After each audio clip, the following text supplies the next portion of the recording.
on 5 of the best that takes place on the 27th of September at York Hall. Top of the bill, we have a great fight between Bradley Price and Lee Markham for the British Masters Super Middleweight title. This is a big step up for Lee, and it should be an exciting fight. On the undercard, we have 4 title fights, and this is not a bill to be missed. I'm going to start off introducing each boxer, then I'm going to pass the mic over to Kevin Campion. He's going to open the floor to questions, and then we'll see what happens after that. First of all, on the far right, I have Jordan Joseph. He's making his debut on the show, and to be honest, I've done a lot of sparring with him over the years, and it's going to be nice to see him hit someone else other than me for once. After that, next to Jordan is Don Charles. He's one of the top trainers in the country, with fighters like Derek Chisora, and on the bill, he trains Andreas and Chris Evangeli. Next to Charles is Chris Evangeli. He's known as the Flash. He's a former Southern Area title challenger, and he's fighting for the title along with his brother, Andreas, who's sitting next to him on the same bill. I'd like to add they're some of the best people to deal with in boxing, and his father Costas, who manages them. Thank you very much. Next to Andreas, we have Joe Malinger. He's probably one of the most exciting fighters currently in this country, and he's fighting for a title in this as well. On my right is Bradley Price. He doesn't need much introduction. He's a former Commonwealth champion who's been with some of the best fighters in the country and the world. On my left I have Lee Markham. He's 4-time Masters champion, and he's making a big step up in class fighting Bradley. But if he comes through this, we have some big plans for him at the end of this year and next year. Next to Lee, we have Len. He's been with Lee from the start of his career. He trains him with Ashley Hill down at the Sparta gym. Next to Len, we have Michael Lomax. He's a former prize fighter champion, and he takes on Chaz Simmons in a big grudge match after a lot of words have been said. Next to Michael, we have Rod Julian. In my opinion, he's developing one of the best gyms in the country. I've done a bit of training down there myself, and the atmosphere there is amazing. Next to Rod, we have Adji Sharif. He's known as the General. He's 2-0, and his last fight, he looked sensational, stopping his opponent in the first round with one of the best punches I've seen all year. Next to Adji, we have Matthew Chanda. He's a super bantamweight, he's also making his debut on the show. And he's a very talented fighter in that wide open division. We have big plans for him also. So I'm now going to pass over to Kevin Campion. He's going to ask some questions that got sent in previously. And we're going to open up to the floor. Okay, so first of all, we've got a statement from Chaz Simmons, who isn't here tonight, but he'd like to issue this statement. His statement is, on the 27th, I'm going to end Lomax's career. He is shot to bits. He's called the look, but I'm going to dismantle his facial features. I'm not here tonight, otherwise I'll attempt to do it right now. I'll bust him up and finish the bum inside 6 rounds. Mike and Rod, if we can have a response from the Verity, please. At the moment, I find that. Oh, wait, hang on. At the moment, I find that a joke. For one, he hasn't turned up. 2, I don't think he's going to turn up on the night. He's got to make the weight. I really don't. I can't see him rocking up fight night. But we soon see. I'm just shocked. To be fair, it's a bit of a laugh, really. To be fair, It's embarrassing for him. he's not even in the same class as Michael, not boxed the same people, and at this weight, if he does turn up, he's going to be in trouble. I mean, we're a little bit more diplomatic. We ain't got to be flash. We're a bit more classy, and we'll see what happens on the night. But he'd be lucky to get within an inch of him, which would be really good. So we're looking forward to it. I mean, Michael's the strongest he's ever been right now, punching hard. He's really strong right now, and I can't see Chaz Simmons. He might be quiet on the night when he's laying down, but he's all right. Yeah, let's see. That's it. So, Michael, do you think that you boxed at a higher level? Is that what you think the difference would be? Because you fought some of the best in the business. Do you think that would be the difference on the night? Who's he boxed, for one? Like, realistically, he hasn't fought anyone in my league at all. The likes of Frankie Gavin, Kilbrook, winning the prize fighter, Craig Dixon. I mean, all these guys have challenged for big titles, got big belts behind him in the past. So, really, what's he fought for? The Southern area, I think. That's it. Okay, all right. So the next question on the Lee Markham has been sent in from Joseph Shaw.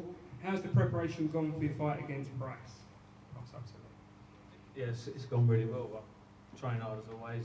If feel like winning on the night. It's because I've lost to a better man now because I ain't trained and prepared myself correctly. So it's all good. It's all gone to plan, and I'm ready to go.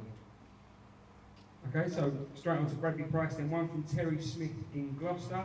Is it fair to say you're a gatekeeper now and on the slide, Bradley? Yeah. So, I mean, you can judge me on my last few fights. Obviously, I mean, my back is looking terrible at the minute, but I mean, when you're getting phone calls that without days' notice, so be it. I mean, you can pick up them losses, but on my day, I mean, I don't think anyone will beat me. I mean, obviously, I'm out of my weight class now, but confident I'm going to do a job on this night.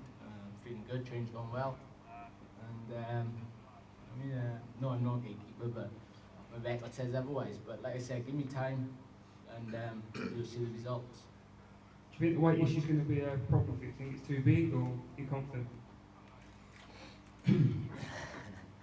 No, well, I know, Bob. I mean, I'll fight anyone. I think there's about a year and a half where I had a phone call to fight Andre Deville. I mean, I said, yeah. I mean, straight away, I'll fight anyone. I mean, looking at that fight, I mean, it would be a massive ask, and I mean, I'm not a fool. I mean, it wouldn't have been a winnable fight to be fair, but this fight, I've only seen about 30 seconds of him on YouTube, but I'm confident I can do the job, whatever the weight. I boxed in March in Newport at 11 on 10, and that's the lightest I've been all year. I mean, so I'm weighing now on the night before, so I mean, I'm going to be coming in 12 and a half, probably the same weight as he's going to go up to. So there's not going to be no weight difference on the night. Okay, right, for Ali Adams now, is Ali here? Ali Adams from Mahmood in London. What are your aims in the next 12 months? Would you want to fight Ian Lewison for the Southern Area title? And if you fought Lewison, what would happen? Hi everyone. I would love to fight Ian Lewison. I don't mind fighting anyone right now. You know, just as you know, just I was like, had a little mistake, and been out of boxing for the last nearly 2 years, and now I'm back. I'm back full time, 100%. Been training hard. So yeah, it's like Ian Lewison, if his, if the fire's right, I mean the money's right, and the fire's there, I'll take it. I'm happy to take anyone right now, but I just need, I'm working with Steve now. It's like Steve Goodwin. He's got a plan for me. So we've got a warm-up fight, 27, and after that, we ready to go for any fight. So, if you fought Lewison, what do you think would happen? Is the end part of the question. I've been training with Ian Lewison, I've been sparring with him for the last, 5-6 years. Ian Lewison is a friend of mine, but, it's a business at the end of the day, and, I'm happy to fight him, and, the guy, every time I spar him, the guy, he's going to answer, to my jab, to my right hand, The guy, he just, and now he changed trainer, he's, from Charles, and, he thinks he can do something, but I don't think he's got a chance. I've got a speed hand, I've got a fast hand, my speed, my movement and all that. I don't think Ian, just could, last 6 or 7, 5 or 4 rounds with me. So do you think you knock him out? Yeah, I think after 5th round, definitely knock him out. Okay, if we can pass it up to Don Charles. This is from Terry in Barnet. Don, why you had two fighters, why have your two fighters, Evangelus, ended up on the Goodwin show after being with Matchroom and Frank Warren? Second point, how far do you think they can go? On the first question, it's called politics, hence why we're sitting here. But having said that, I believe in destiny, and they're in a very good place. They're happy, that's the most important. Okay, we're not politicians, so therefore we didn't want to contest why or went wrong with the other supposedly called bigger promoters. Yes, they are, but there are politics that comes with it. On your second question. Second point is, how far do you think they can go? And that's from Terry in Barnet.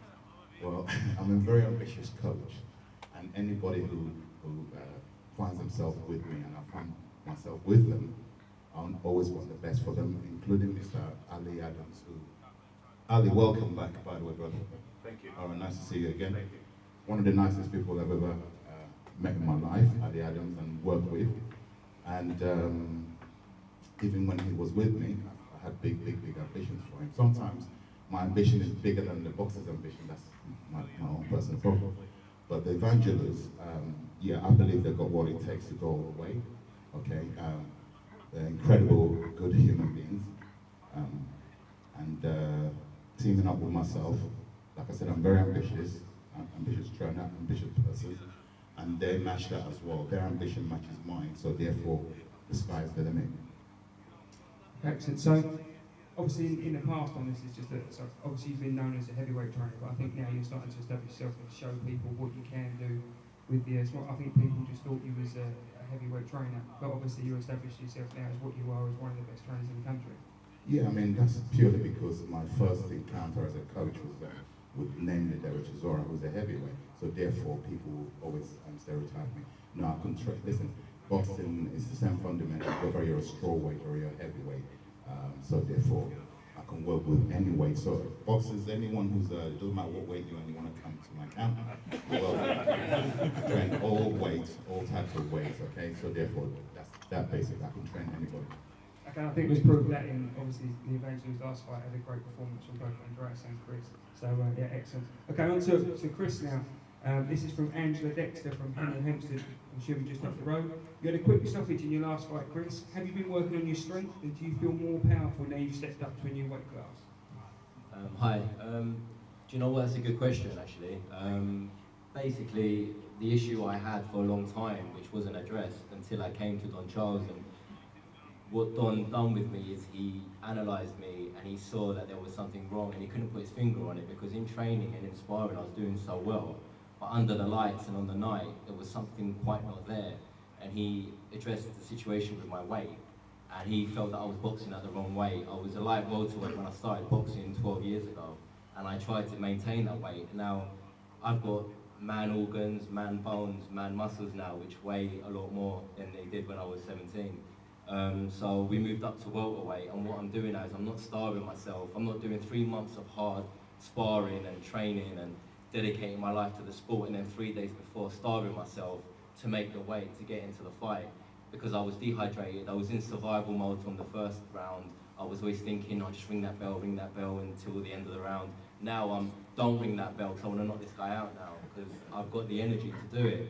And any fighter can tell you when you're confident with your weight, they will box better, and when you're happy and I'm not at home starving myself, weighing every grain of rice that I used to do with my diet, you're going to be a better boxer. And yeah, what comes with that is more power because you've got more energy, you're not dehydrated, so my power shots are full power shots now and I'm not holding back. You know, so in answer to the question, by moving up a weight category, I've actually unleashed my power now and I've unlocked something that wasn't quite there, which Don Charles saw in me. So yeah, that's the answer. In your last fight, you seemed way more aggressive than some of your fights before. You've been predominantly... That more energy. Before. So is that what it is? It's just the more energy, you become more More aggressive? energy, more the tactics that Don has been working with me, fighting in waves. I'm not going to give too much away, but you know what we do in the gym every day, day in, day out in the gym, which isn't my second home, it's my first home now. So what we do, we're going over so many different tactics, and Don saw that I can be a box fighter. Before I was more of a counter puncher, you know, for various reasons. And now, yes, my weight is where it should be, the energy is where it should be. So now I can come into the fight and I can hold my ground. And as we've seen in sparring, obviously the world doesn't see the sparring, the world sees under the lights and on the night, which I proved in my last fight. I've got the power to stop people that are, you know, a bigger weight than me, but not really, because now this is my natural weight. So, okay. Excellent, thank you, Chris. Okay, Andreas, just want to ask, obviously, Chris has had a couple of fights that's been up and there's been a lot of publicity around it. You've kind of come under the radar a little bit. You feel you've been progressing quite nicely, just coming under that radar a little bit. It's really time for you to now project yourself and let everyone know what Andreas can do. Yeah, I mean, hello as well.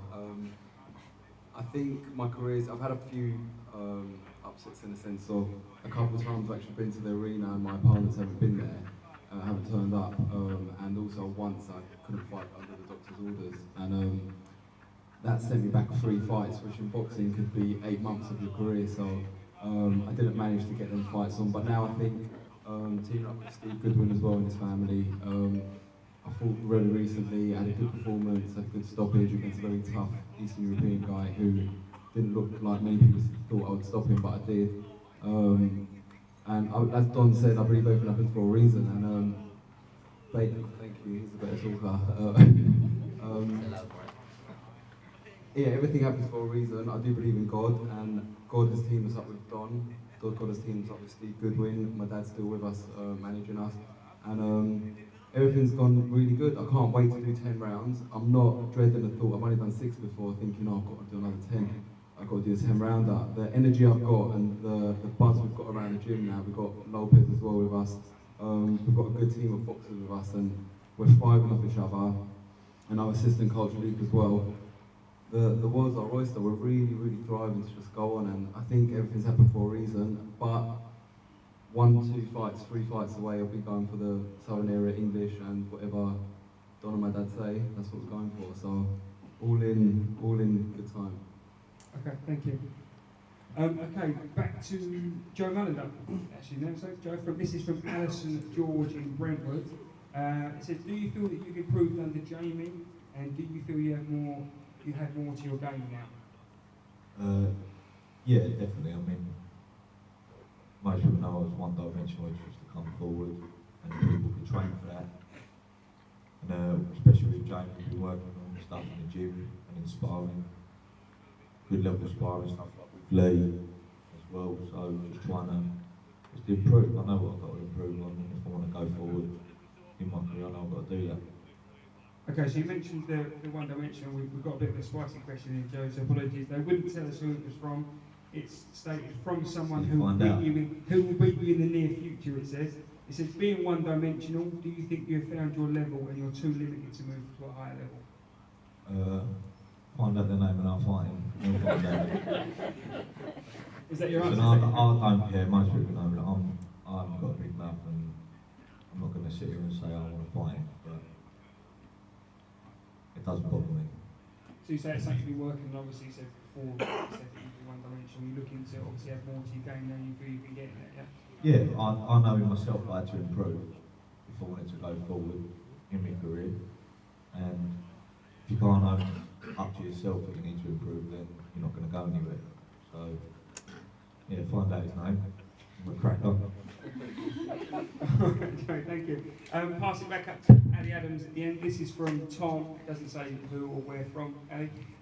It says, you could not beat Audley Harrison when you was under one of the best trainers in the country in Don Charles.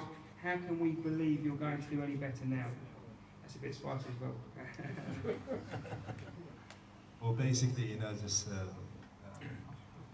Audley, you know, is a smart boxer. You know, he kept responding to the fight. You know, we was getting ready for a fight, and 2 weeks before the fight, and he responded again, and he responded 2 times, and then you know, my ex-trainer Don Charles, which is I rate him, you know, he's one of the great trainers in the country. So but the thing is, you know, just we carry on training, and we was helping Derek for Klitschko's fight. You know, he was dragging me out of bed and then you know asking me to come and help Derek, and so I just carry on training.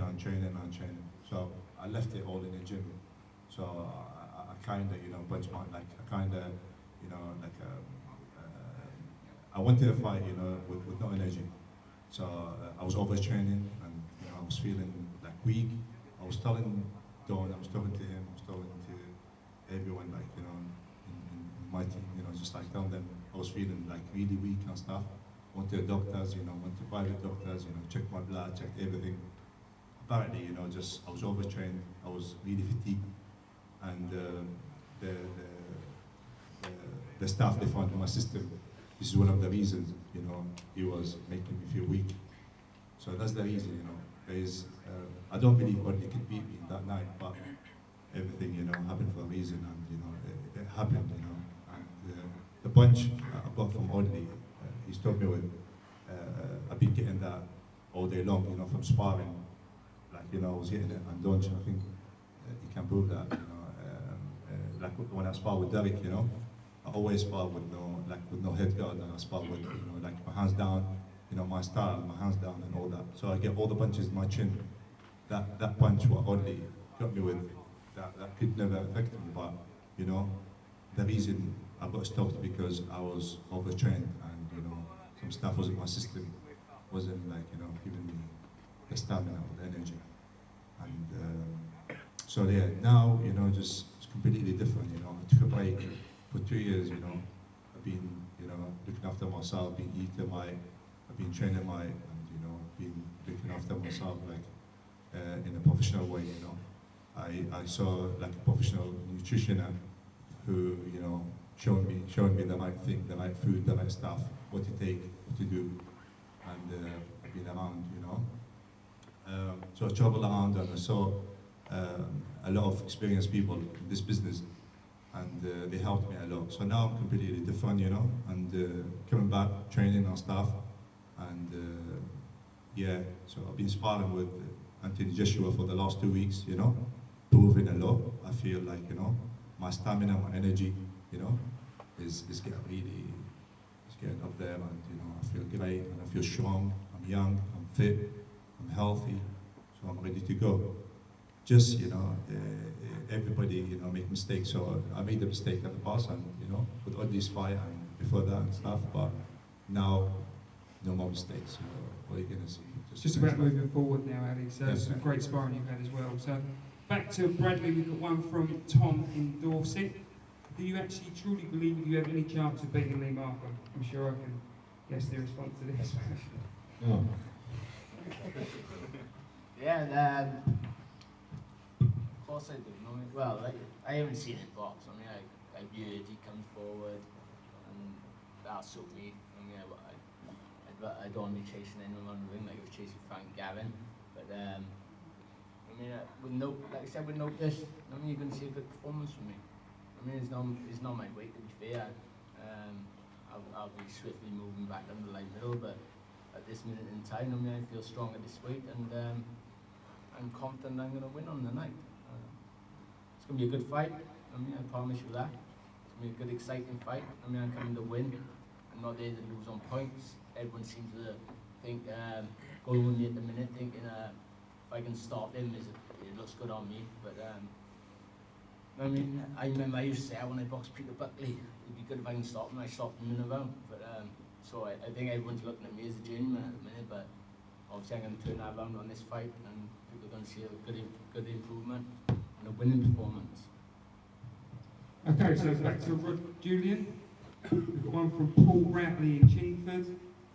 I want an answer and no political ball. You have a good stable. Which of your stable reached the highest level? And I want one name. That's from Paul Ratley. That was a friend of yours. That's not fair, is it really? Eh? You've got Paul Ratley to thank for it. Hey? Myself. Yeah. You know, it's a tough one because I'm blessed. I've got quite a few young, good fighters coming through now. Obviously, Sol, I mean, Showstar fought the weekend and knocked Graham Fern out with a great performance, and I'm installing a lot of power into the camp, and I'm blessed with speed and power in the camp. Going through, obviously, they're all great fighters coming through, and we're like 2-0, 3-0, 4-0. But obviously, at the moment, Michael, the old boy, the veteran of the camp, probably gives a lot of experience. But I think Michael can win something the fastest of than the other boys. So it's hard to put a name on it, but right now, Michael, I think, is going to do big things after Chess Simmons. He deserves a good break. Deserves like an English or British title shot or Commonwealth title shot, 100%. But the young guns I got coming through, I ain't got to say too much because I'm a young coach at the moment with great fighters, and I'm just coming through quietly. I'm not flash. I'm just confident, and you'll see in every show, every fight now, my fighters won't be losing at all. From right now, from sort of super feather. I've got a fighter at every weight pretty much at the moment, and they're all good guys coming through undefeated. So I ain't gonna put a name on it. I'm gonna say right now, to win the title, obviously Michael, I think Michael's gonna win what he deserves up to a British title. He's more than capable right now of winning something like that. He's stronger now. I've got all his dietary changed, his strength's better, he lives the life, he don't cut corners. He sets a good example for the younger guys, the young lions in the camp. And I think he's an inspiration for him. He's obviously not achieved what he's meant to. I think at the time he wasn't in the right place with the right people. Now you can see he's revitalised his career. He's obviously like, I think he's ranked 8 in the country, which is great ratings at light middleweight. He makes the weight easy now, not a problem. He's punching harder. He's got more confidence. He's taking more risks.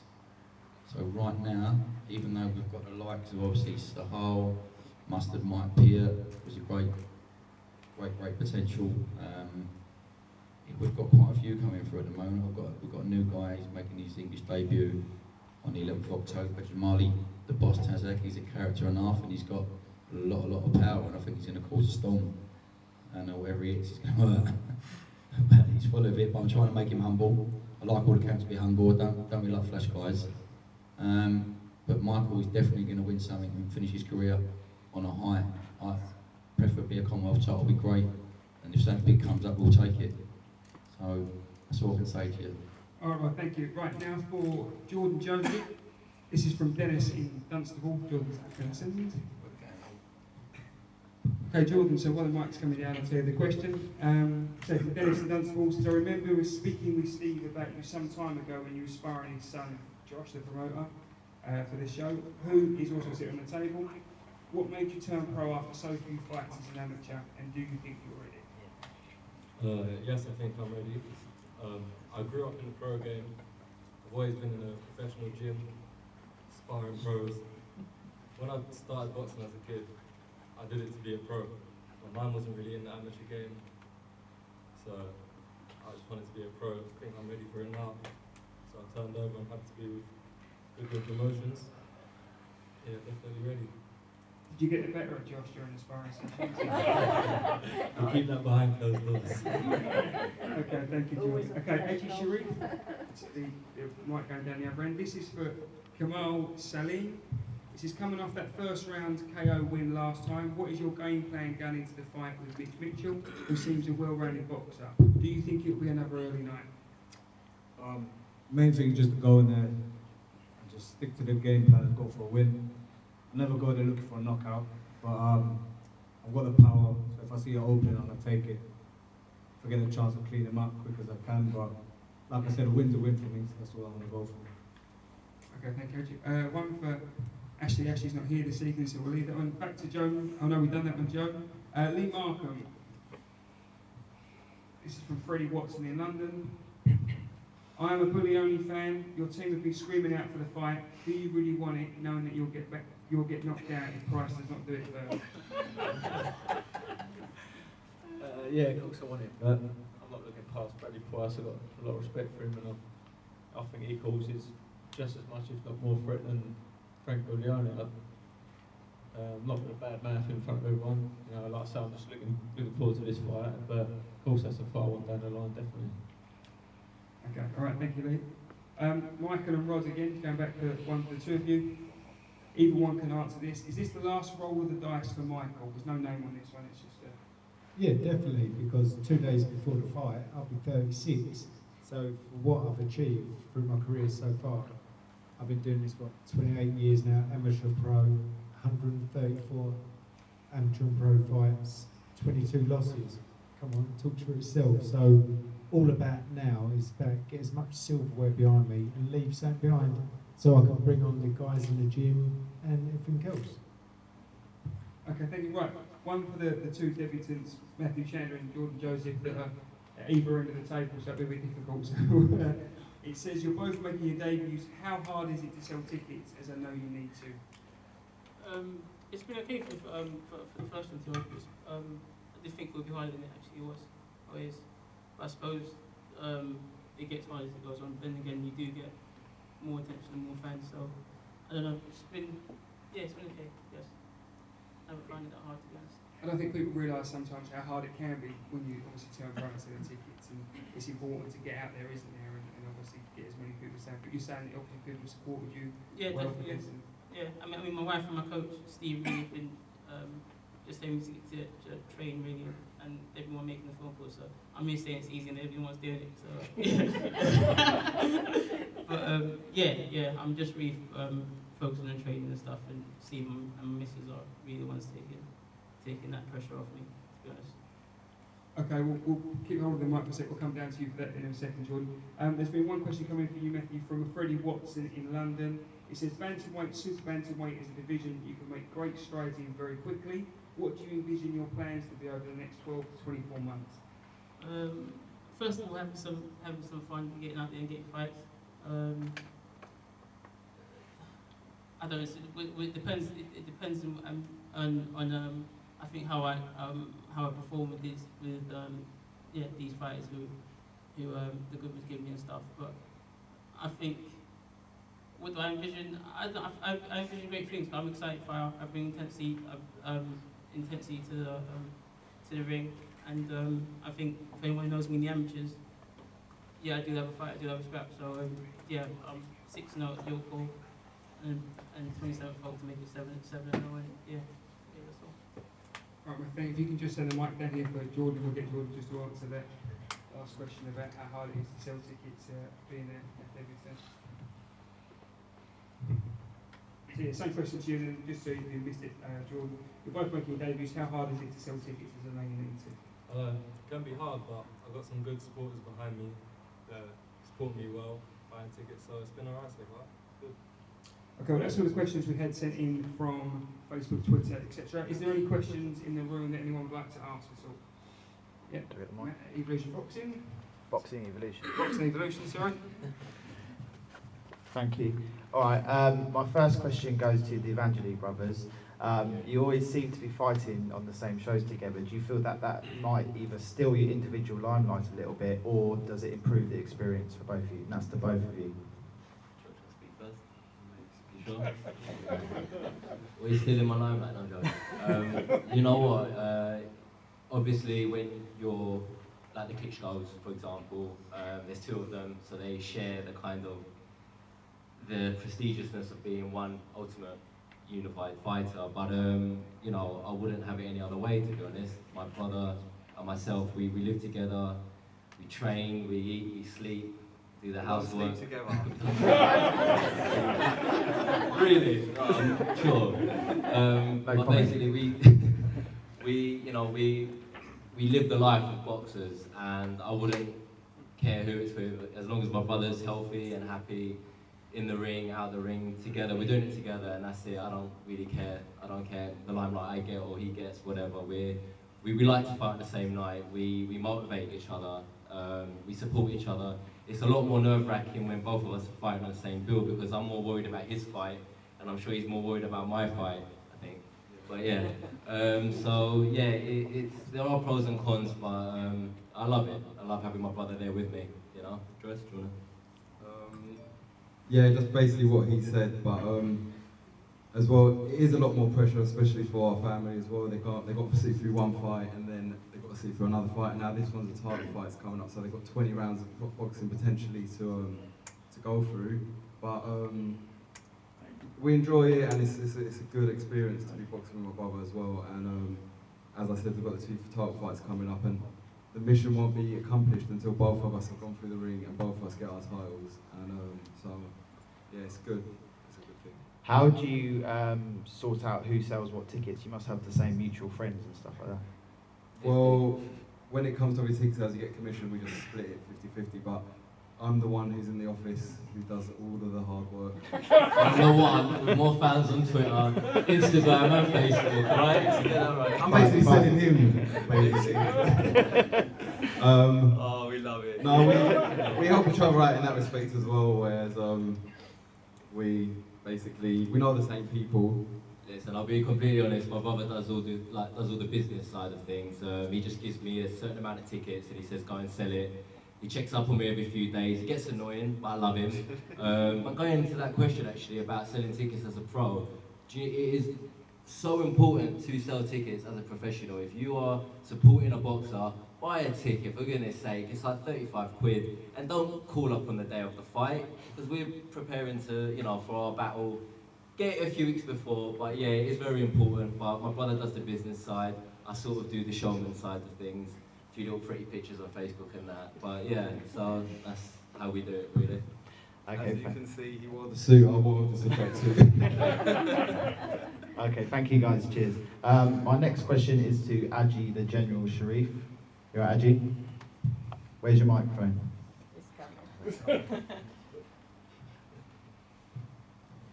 So you've been out for a little while now due to injury of the rib, I believe. How do you think that will affect you on fight night? Do you think your opponent's going to be looking for that as a weak spot to target? Thanks for telling everyone as well, I'm fully recovered, you know. I ain't got no complaints, no doubts, so he could go for it all day long if he wants. So it's all good. I'm recovered fully. I've been training my heart out. You know, I've been doing my boxing training with Andy Edge, strength conditioning with Richard Jones. So he can go for it all day long if he wants. It's all good. Okay, well that's good to hear. I'm looking forward to your fight. My next question is for Don Charles. Hello, Don. You all right? My question is, when Ali Adams said that he would stop Ian after round 5, I saw a bit of a look on your face there. What is your response to that? Mr. Lewison's not here to speak for himself. He's the fighter. I'm just a trainer. But I mean, your own thoughts as a thoughts coach. on it. As a coach, yeah. Look, I've trained, but it wouldn't be right for me to say. I prefer not to say. Okay, no worries. Thank you for that. Thank you. And my last question goes to Bradley. I like your hat, Bradley. Where'd you get it from? New shop called Paimani. Thank you. That's all my questions. Anyone else? Cheers. Oh yeah.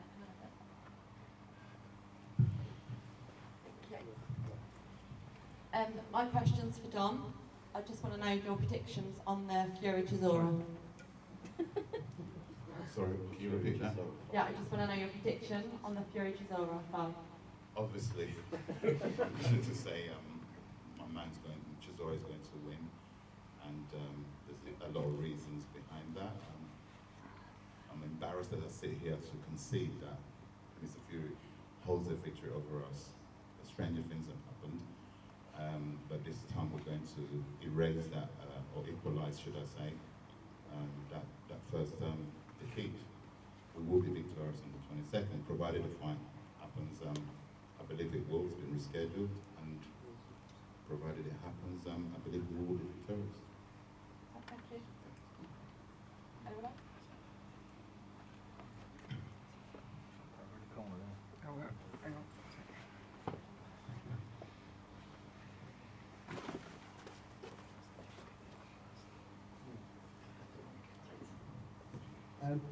My question goes to Lee Markham.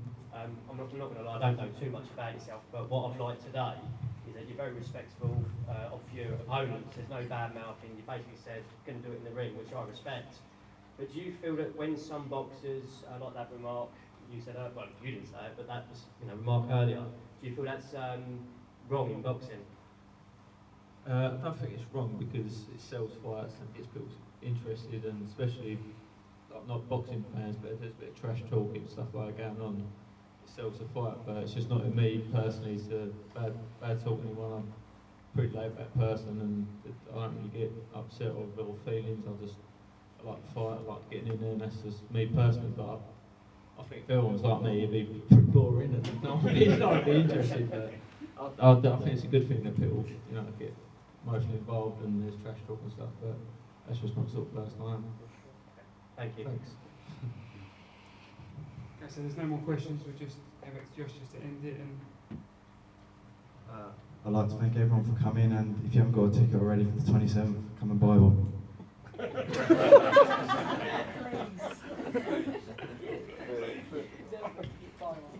head-to-head with Bradley Lee.